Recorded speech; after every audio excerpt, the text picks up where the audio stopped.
Okay, welcome back. We're going to continue with histology. So we're going to move into connective tissue now. If there's one category that's probably going to, just drive histology students crazy, it's connective tissue. So this is kind of a funny little thing. Every single one of these is connective tissue. So a different type of connective tissue. This is from a site called I Love Histology.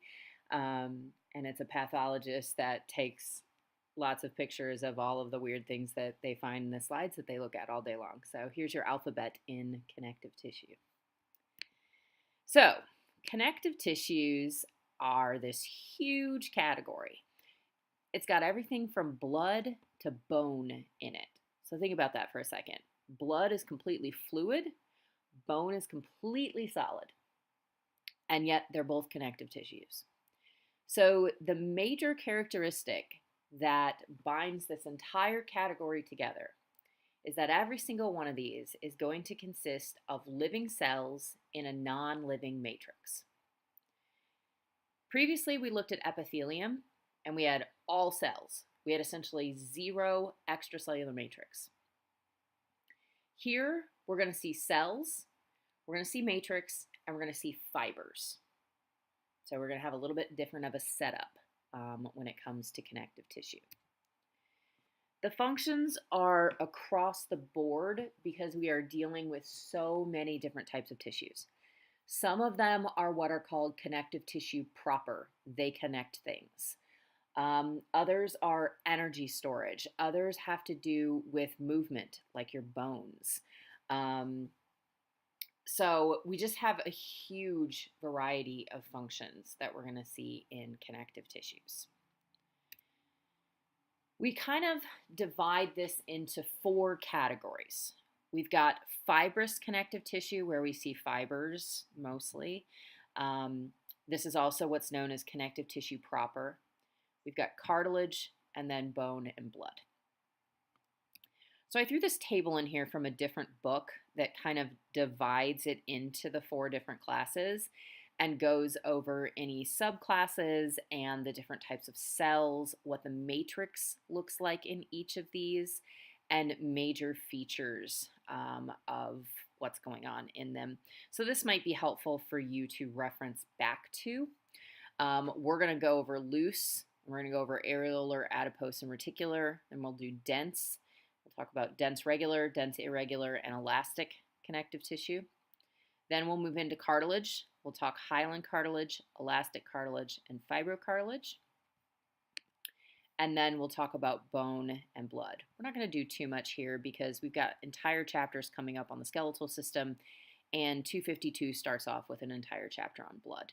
So they won't be covered quite as significantly here. Now, again, for this chapter, you are looking at structure, function, location, and identification of the micrographs here. So just like in epithelium, you need to sit down and you need to go over structure, function, location for each and every type of connective tissue. Those of you who are flashcard junkies, this will work for you guys. So this is something that you can utilize flashcards for efficiently.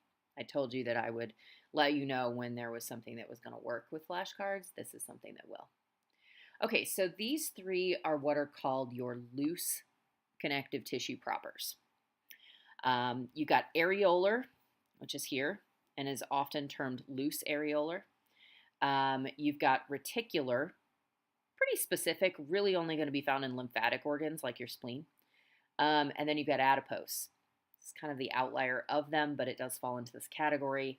And adipose is fat. So this is where we store those triglycerides that we were talking about in our macromolecules that are long-term energy storage. So these all fall into the category of loose. So these two are heavy in fibers. This one is not really going to have a lot of fibers involved in it. So you want to make sure that you go through and look at this. This one's going to be everywhere. You're going to find loose areolar connective tissue essentially everywhere. And if you actually look at the functions down here, it's binding the epithelia. So this is what is found directly beneath epithelium in varying thicknesses that we'll talk about in the membranes.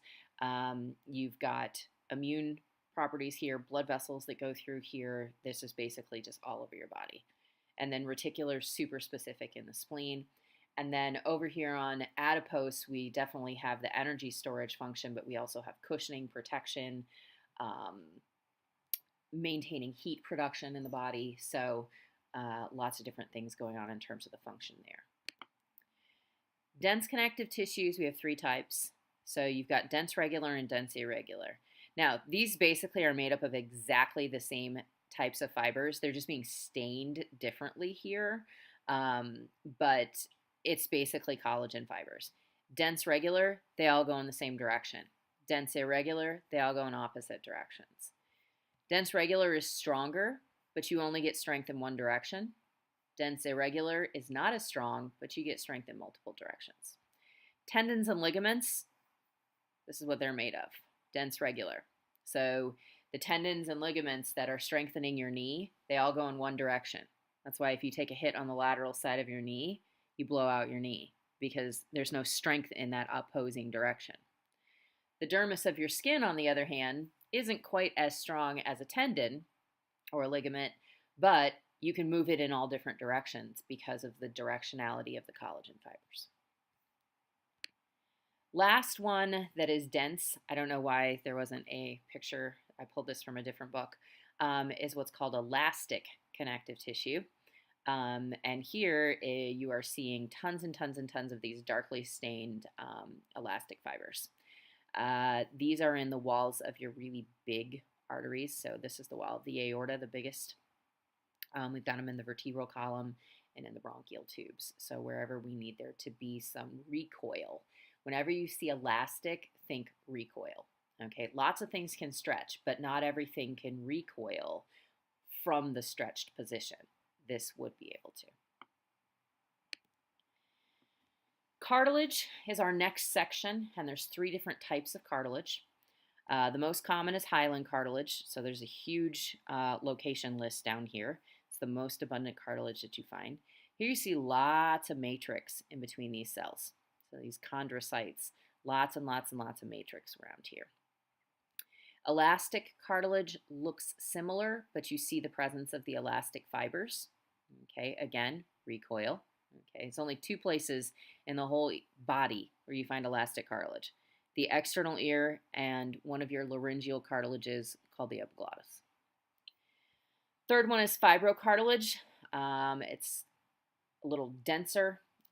You've got a lot of fibers in here, and this is basically the shock absorber of your body. So you're going to find it in your knee, in the meniscus, in the intervertebral discs, the pubic symphysis, places that take the brunt of force from walking and standing upright and things like that. So it's a shock absorber.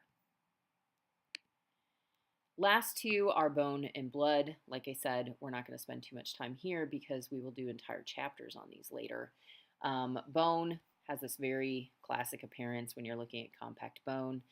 Looks like you're looking at the rings of a tree, like you've cut a tree through the transverse section. Obviously, it's supportive, but it's also where we're going to have mineral storage. It's going to be protective in terms of our brain and our thoracic cage, things like that. Blood is going to basically be a transport. So cardiovascular system, when we talked about the functions there, there's immune properties because of the white blood cells. Location's really easy. Unless you're bleeding out, it should be either in your heart or a blood vessel. So there you go. That one's really super simple. This one location's really easy too. It's in your bones. Okay. Now, remember the matrix here is completely solid and the matrix here is completely fluid. In cartilage, the matrix is kind of rubbery, and in connective tissue proper, the matrix is somewhat like a gel. So a little bit of a change in the matrix as we go. So again, go through, do structure, function, location, and make sure that given a picture, you could identify what you're looking at.